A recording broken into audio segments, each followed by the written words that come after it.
이 시간 함께 하신 우리 모든 성도 여러분들에게 하나님 은혜가 함께 하시기를 주의 이름으로 축원드립니다. 우리 지난주에 우리 하나님께서 모세를 목자 삼으시려고 미디안 광야로 보내셨다라는 내용에 대해서 우리가 살펴보았었습니다. 하지만 여러분 아시다시피 태어나서 40년 동안 왕궁에서 고생 한 번 한 적 없이 자랐던 이 모세가 과연 이 남은 삶을 양치기로 사는 것에 대해서 만족했겠느냐? 과연? 여러분 구체적으로 우리가 모세가 어떤 마음이었는지 알 수는 없지만 최소한 목자로 사는 40년, 그것도 한참 때의 이 나이를 이 양떼 모는 양치기로 보냈던 이 삶은 결코 만족스러운 삶은 아니었으리라라는 것 우리가 분명하지 않겠는가? 하지만 이렇게 40년 동안 목자로 살게 하신 것은 이스라엘이라는 이 양떼를 돌보는 데 있어서 필요한 이 목자의 마음을 충분히 갖추게 하시기 위함이자 동시에 애굽에서 이처럼 하나님께서 역사하실 하나님의 때를 하나님께서 기다리신 것이다 라는 것을 우리가 생각할 수 있어야 됩니다. 한마디로 말해서 이 40세에서 80세까지의 이 삶은 하나님께서 모세를 준비시킨 시간이다. 목자로 준비시킨 시간이다. 그런데 문제는 모세가 이 사실을 모른다라는 거죠. 그러니까 모세 입장에서 40년 동안의 그 세월은 허송세월인 거예요. 내가 지금 여기서 뭐하고 있지? 라는 마음으로 살아온 세월이었던 거예요. 설마하니 모세가 내가 돌아가리라 라는 분명한 목적, 비전을 가지고 그때까지 내가 이 목자의 삶을 멋지게 살리라 라고 생각했겠습니까? 아니죠. 그냥 묵묵히 그냥 주어진 삶, 그냥 오늘을 사는 거죠. 오늘을. 그런데 우리가 이 주목해 보아야 될 점이 여기서 그러니까 40년 동안 이 양떼를 모으는데 자기 양떼를 만들지 않았다라는 점입니다. 40년 동안. 자기 양떼가 없어요. 자기 재산이 없어요. 여러분 상식적으로 기왕지사 애굽으로 못 돌아갈 바에야 여기서 이제 내 삶을 새롭게 살아야 되겠다라는 마음을 먹고 새롭게 자기 인생을 살면 되지 않겠습니까? 그러니까 여기서 자기 집을 세워나가면 되는 거 아닙니까? 그런데 모세는 그러지 않았습니다. 이 점을 우리가 주목해 보아야 될 점이 바로 하나님께서 모세를 부르신 이유 중에 하나가 되기 때문에 그렇습니다. 여러분 오늘 보면 1절을 주목해 보십시오. 지금 모세가 누구 양떼를 치고 있습니까? 그의 장인 이드로의 양떼를 치고 있습니다. 그럼 이상하잖아요. 여러분 야곱을 한번 생각해 보십시오. 야곱이 라헬을 얻기 위해서 무려 14년 동안 삼촌의 양떼를 몹니다. 삼촌이지만 엄밀히 말하면 장인이죠. 그런데 이 약속된 시간 14년이 지나자 이제는 내 품삯을 주시오. 일한 만큼 품삯을 주시오. 이제 야곱이 요구하게 됩니다. 라반이 그 요구를 받아들였습니다. 왜냐하면 정당하니까. 그게 불의한 그 요구가 아니거든요. 정당한 거거든요. 그래서 이 6년 동안 장인 밑에서 더 양떼를 돌보는데 이때 요셉이 약속된 품삯을 받음으로 6년 동안 거부가 됩니다. 거부가. 20년간 장인의 양떼를 몰았는데 결과적으로 거부가 됐습니다. 그런데 모세는 지금 40년째 장인의 양떼를 돌보고 있어요. 설마 이 모세가 소유욕이 없어서 그런 것 같지는 않고, 그러면 장인이 욕심 많아서인가? 정말 라반보다 이드로가 더 욕심이 많았던가? 그런데 성경 이유를 쭉 보면 이 모세와 이드로의 관계를 볼 때 그렇지 않다라는 걸 알 수가 있습니다. 이드로는 모세를 굉장히 존중해 줍니다. 계속해서 모세를 존중해 주는 모습을 보여줍니다.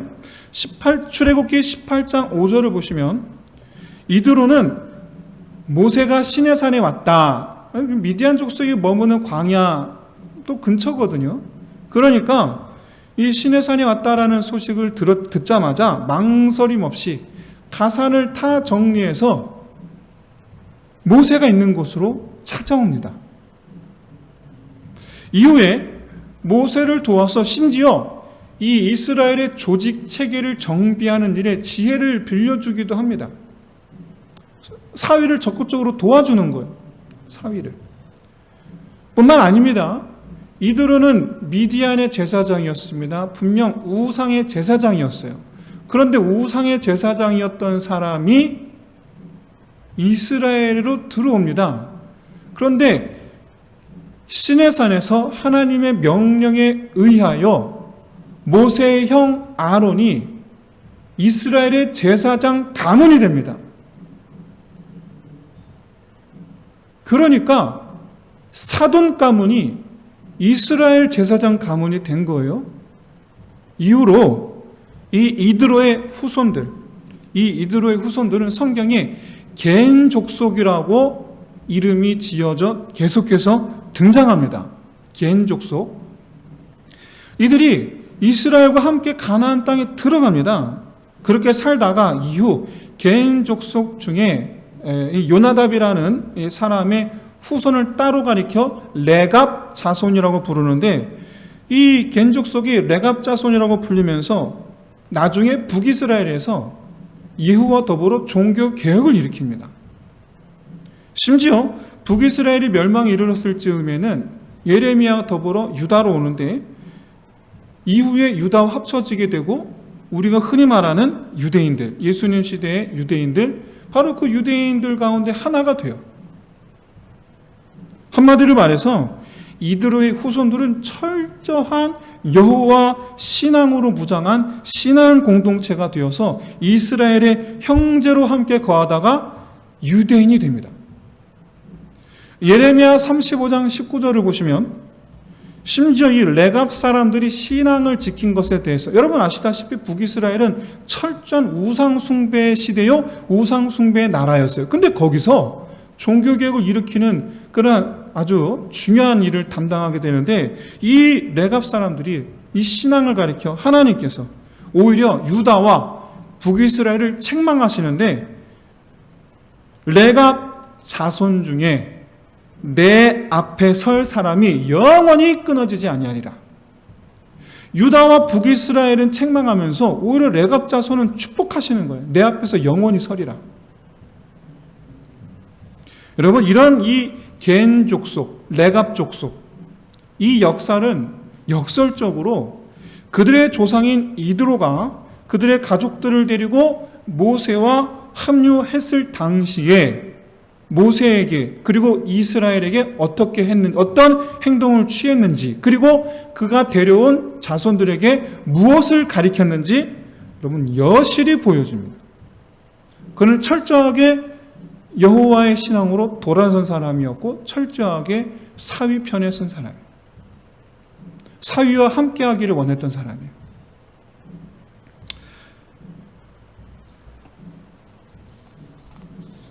이렇게 서로 존중하는 이 모세와 장인 이드로의 관계에 분명히 모세가 이스라엘의 지도자가 되기 이전에도 그랬을 것이 분명하지 않겠나. 왜냐하면 출애굽기 4장 18절을 보시면 모세가 하나님 말씀을 따라서 이제 자기 민족에게로 가려고 할 때에 이드로에게 말합니다. 내가 떠나야 되겠습니다. 그랬더니 이드로가 순순히 보내줍니다. 그러면서 오히려 평안을 빌어줘요. 너는 평안할지어다. 이게 무슨 얘기냐면 이드로는 40년 동안 모세를 자기 이익을 위해서 붙잡고 있었던 사람이 아니라는 것을 말해줍니다. 그러면 도대체 왜 모세는 40년 동안 자기 양떼가 아니라 장인의 양떼를 몰고 다녔냐? 이거 이드로가 안 준 게 아니에요. 모세 본인 의사로 그렇게 한 거예요. 그러니까 모세는 자기 집을 일굴 생각이 없었어요. 단지 장인을 돕는 사람으로 남아 있었던 거예요. 모세가 그렇게 한 이유가 있다면 그것은 다른 게 아닙니다. 자기 정체성 때문이에요. 출애굽기 2장 22절 우리가 지난주에 살펴보았습니다. 그의 첫째 아들의 이름 게르솜. 무슨 뜻입니까? 나는 나그네다. 그러니까 그는 여기 집을 지을 생각이 없어요. 자기 집을 이룰 생각이 없어요. 그냥 처음부터 끝까지 죽기까지 그냥 나그네로 있다가 갈 생각을 했던 거예요. 미디안에 뿌리 내릴 마음이 없었던 거예요. 뿌리 내릴 마음이 없으니 당연히 자기 소유를 늘릴 마음도 없죠. 부자 될 이유가 하나도 없잖아요. 난 여기 뿌리 내릴 이유가 없는데. 모세의 이런 마음의 배경에는 지난주 말씀 나누었다시피 자기 동족 이스라엘에 대한 이 향수가 남아있었기 때문입니다. 모세의 이런 마음은 분명 하나님께서 모세를 이스라엘의 목자로 세우시려는 이 하나님의 계획, 이 계획에 가장 합당한 자세임이 분명합니다. 물론 모세는 몰랐어요. 자기의 그 나그네라는 정체성을 하나님께서 합당히 여기실 줄은 물론 본인은 몰랐어요. 하지만 어찌됐든 본인이 알았든 몰랐든 하나님 보시기엔 너무나 합당한 마음이었던 거예요. 실제로 오늘 본문 이후에 모세가 하나님과 더불어 씨름을 합니다. 다음 주부터 볼 텐데 하나님과 씨름을 합니다. 하나님은 가라 하시고 모세는 못 간다 하고 그렇게 6번의 변론을 합니다. 6번의 밀고 당기기를 하는데 이 변명들 중에 6번의 변명들 중에 모세는 자기 능력의 부족함을 대해서 이렇게 저렇게 어필하는데 반해 자기 손에 있는 것 때문에 못 간다는 말은 단 한마디도 하지 않습니다. 하나님 나 여기 뿌리 내렸습니다. 이런 얘기 하지 않아요. 내게 있는 것을 두고 내가 어떻게 갑니까? 이런 얘기 하지 않아요. 그냥 단지 나는 능력이 없습니다. 이 말만 해요. 왜? 애시당초 자기 손에 있는 게 없어요. 애시당초. 그런 얘기 할 필요가 없죠. 그리고 또 한 가지 하나님께 부르심 받을 때 자기 나이가 이미 80입니다. 지금 노인이에요. 이미 노인이에요. 그리고 두 번째로 자기 손에 아무것도 없다라는 것. 이 두 가지. 나는 늙어서 이제 아무런 능력이 없고 그리고 두 번째로 내게는 아무것도 없습니다. 이 두 가지가 하나님의 부르심과 맞물려 우리에게 아주 중요한 영적 원리를 제공합니다. 여러분 생각해 보십시오. 하나님께서 가라라고 말씀하시는데 나 자신을 돌아보세요. 나 아무 능력이 없어요. 나 가진 게 아무것도 없어요. 이런 내가 도대체 뭘로 내가 하나님 일을 하겠습니까? 이게 여러분 우리 생각이거든요. 능력도 없고 가진 것도 없고. 모세의 나이 80이라는 것이 의미하는 게 바로 뭐냐면 과거 가졌던 풍부한 학식 그리고 뛰어난 무예. 여러분 기억하세요? 시보라와 그의 자매 7명을 미디안의 딸 7명, 이드로의 딸 7명을 구원할 때에 혼자서 그 목자들을 물리쳤습니다. 애굽의 군인을 넉넉하게 이기고도 남음이 있던 사람입니다. 무예가 아주 출중했던 사람이에요. 근데 80이 되었습니다. 그게 아무 소용이 없어진 거예요. 사도행전 7장 23절을 보십시오. 그가 40이 되었을 때에 그가 자기 형제를 돌볼 생각을 했다 말씀하고 있습니다. 이게 무슨 얘기냐면 40대였을 때 자기 능력에 확신이 생겼다라는 거예요. 자신감이 생겼다라는 거예요. 학식의 풍부함과 나의 가진 이 무예, 뭐든지 할 수 있으리라. 내가 뭐든지 할 수 있으리라. 자신감이 있었어요. 이 정도면 내가 형제들을 위해서 무엇이든 할 수 있으리라. 형제들의 힘이 될 수 있으리라. 라고 확신했던 거예요. 하지만 그 확신, 여러분, 하루 만에 무너집니다. 단 하루도 가지 않습니다. 그러다가 어느새 80세가 됐습니다. 이제 자기 힘으로 할 수 있는 일이 아무것도 없노라라고 생각할 때예요. 힘이 다 빠졌을 때예요. 이젠 돌아가 봐야 50대 돌아가고 싶은 마음이 있었을 거예요.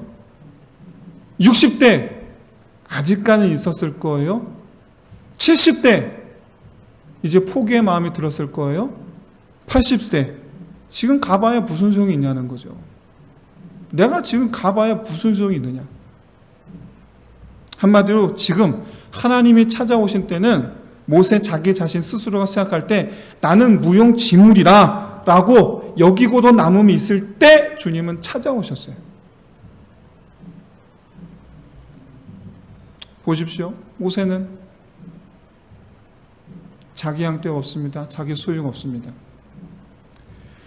자기 힘으로 삼을 만한 그 어떤 능력도 이젠 없습니다. 그런데 이런 모세에게 하나님께서 떨기 나무의 임재함으로 찾아오셨습니다. 이 떨기 나무는 히브리어로 세네라고 말합니다.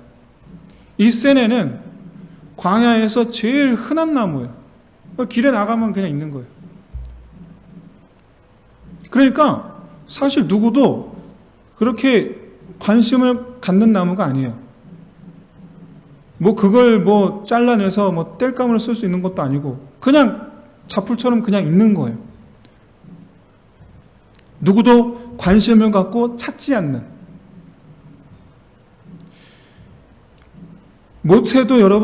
모세도 잊혀진 사람입니다. 저 이스라엘 동족에 잊혀진 사람이요. 또 본인 스스로도 그렇게 생각하고 있어요. 나는 잊혀진 사람이로다. 무엇보다 이미 80세가 된 이 모세, 세월이 지났어도 자기 형제에게 돌아가지 않았던 바로 이유가 뭡니까? 잊혀졌다는 사실이에요. 내가 지금 가봐야 나를 기억한 사람 있겠냐는 거예요. 심지어 출애굽기 4장 19절에 보시면 모세를 아는 애굽 사람들도 이미 다 죽었습니다. 모세를 아는 사람 다 죽었어요. 모르긴 몰라도 모세의 부모님도 아마 다 이미 죽고 없을 거예요. 한마디로 얘기해서 모세는 완전히 잊혀진 사람이 된 거예요. 그는 그 자신이 현재 세네가 되어 있는 거예요. 아무도 관심 갖지 않는 사람. 그리고 평범한 사람. 그 누구에게 쓸모가 있지 않은 무용지물의 사람, 세네. 그게 모세예요. 근데 그 세네에 하나님께서 임재하여 모세 앞에 나타나셨습니다. 그것도 꺼지지 않는 불로. 그리고 임하신 세네, 그 세네를 태우지 않는 불로.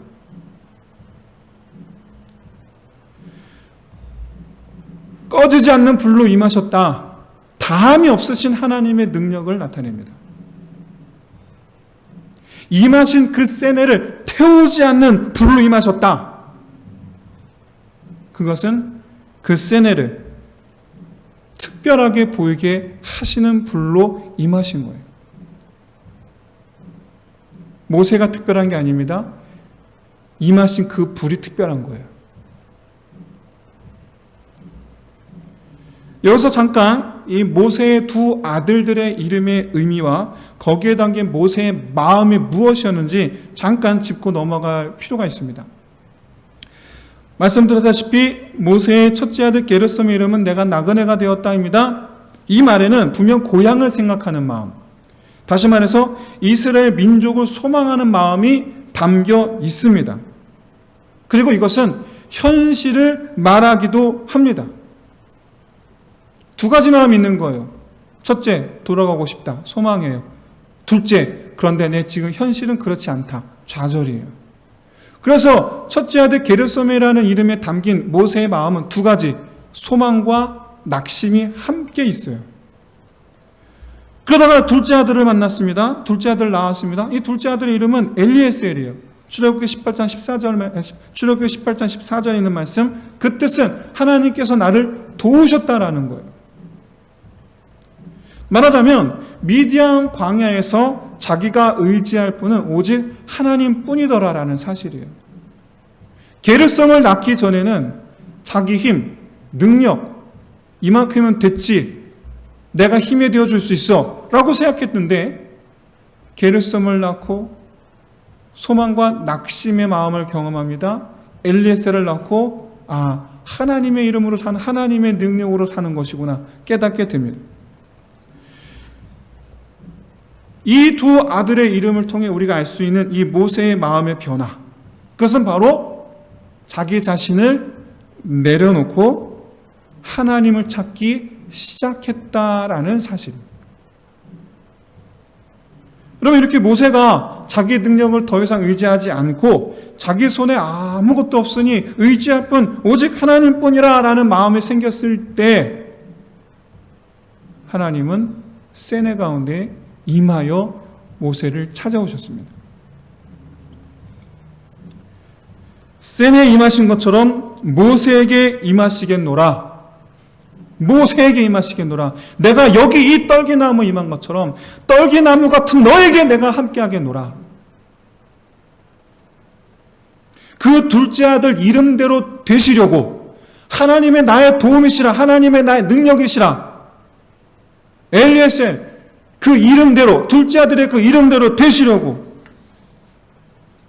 세네가 되어있는 모세를 찾아오셨습니다. 사랑하는 성도 여러분, 하나님은 특별한 사람을 찾지 않으십니다. 오히려 지극히 평범한 사람, 아무것도 아닌 사람, 그런 사람을 찾아오시고 그런 사람을 들어 사용하십니다. 그것도 큰 능력으로 사용하십니다. 우리가 아는 수많은 신앙의 위인들, 여러분, 우리가 그분들을 위대하게 특별하게 여기는 이유는 그분들이 특별하기 때문이 아니고 하나님의 큰 일을 감당했기 때문이 아닙니다.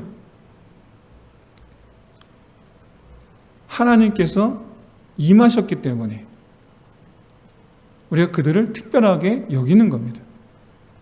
여기게 된 겁니다. 하나님께 임하셨기 때문에 그들이 하나님의 큰 일을 감당할 수 있었고 특별한 사람들이 된 겁니다. 여러분 잊지 마십시오.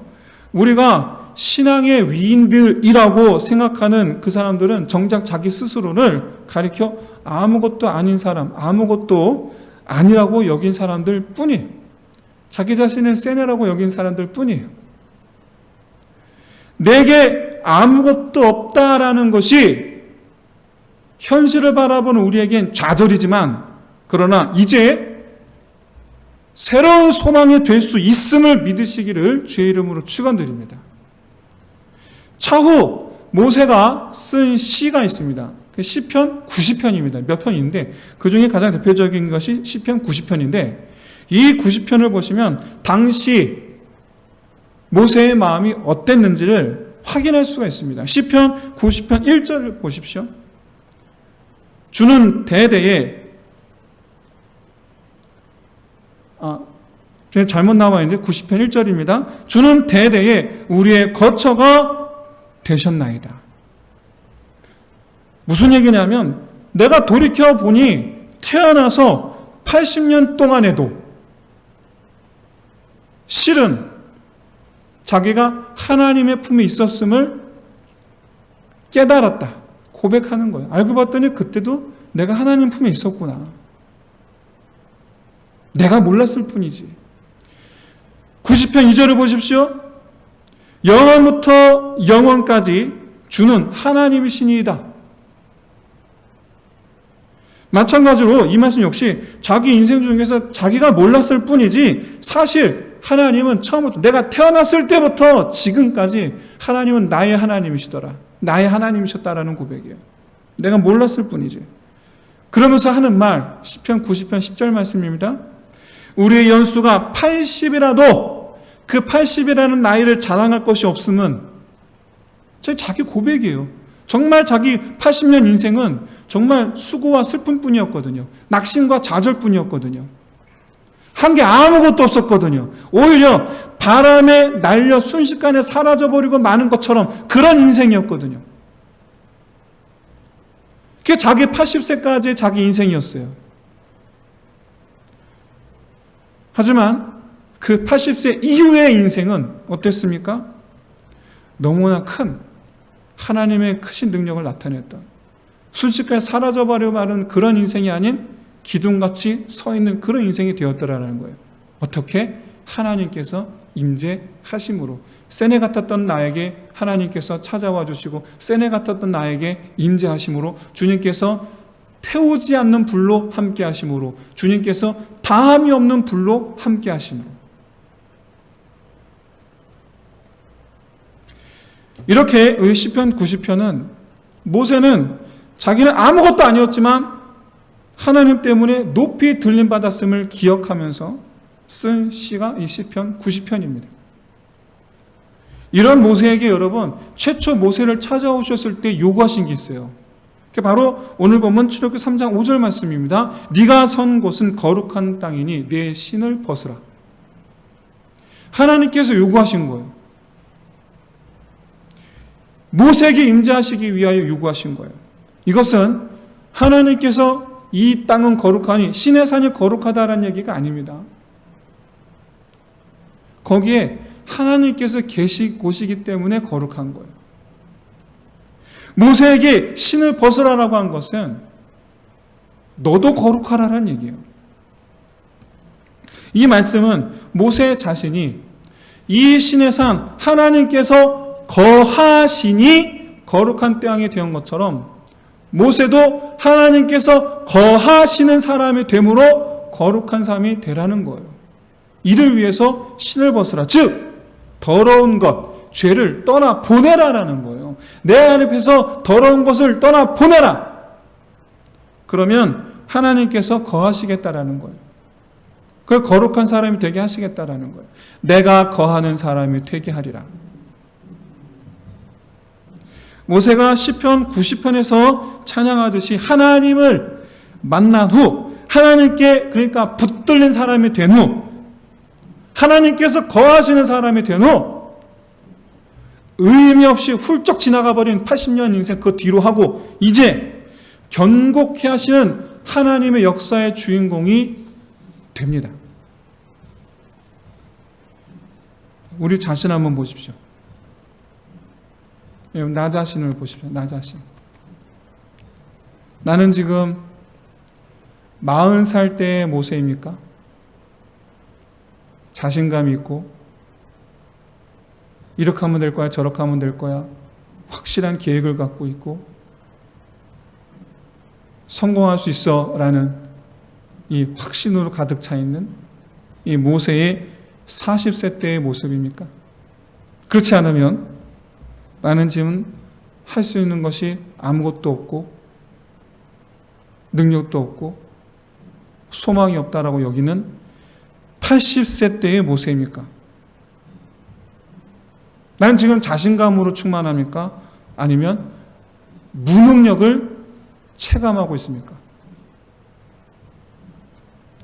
여러분, 내가 자신감으로 충만해 있든 무능력을 체감하고 있든 중요한 것은 나 자신을 내려놓고 불로 임재하실, 다함이 없으시고 태우지 아니하시는 불로 임하시는 그 하나님께서 내 안에 거하도록 하시는 것. 그래서 내 능력이 아니라 하나님의 불같은 능력으로 사는 것. 이것이 지금 우리에게 가장 필요한 일이고 우리가 구해야 되는 일인 줄로 믿습니다. 내가 지금 그런 사람이 되어야 될 줄로 믿습니다. 이제 말씀을 마치겠습니다. 사랑하는 성도 여러분, 우리 인생은 그야말로 순식간에 지나가고 말 것입니다.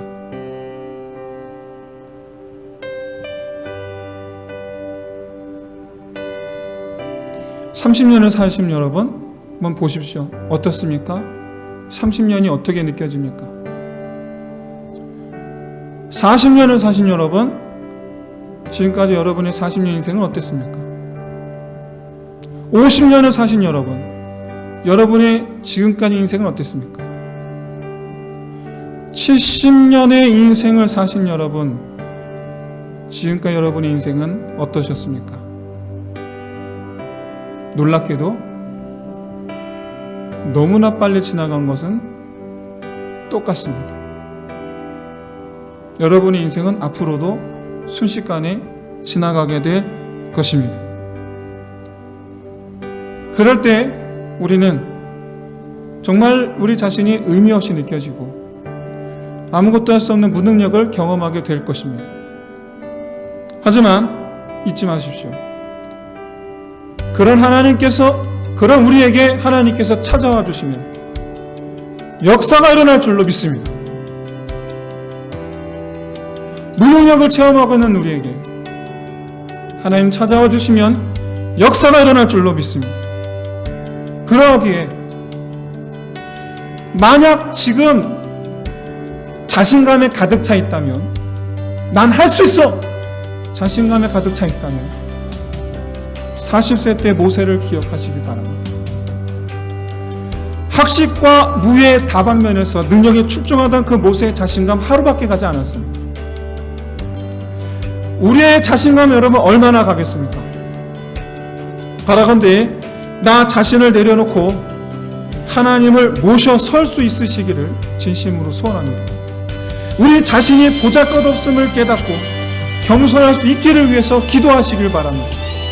떨기나무 같은 우리에게 불로 임하셔서 다함이 없으신 능력으로 우리를 사용하여 주실 줄로 믿습니다. 이를 위해서 우리가 해야 할 것은 오직 한 가지입니다. 신을 벗는 것, 하나님 앞에 서는 것, 더러운 것을 벗어버리고 하나님께서 거하시는 사람이 되는 것, 거룩한 사람이 되는 것. 이 시간 우리 함께 기도하겠습니다. 첫째, 겸손하게 하여 주옵소서. 둘째, 거룩하게 하여 주옵소서.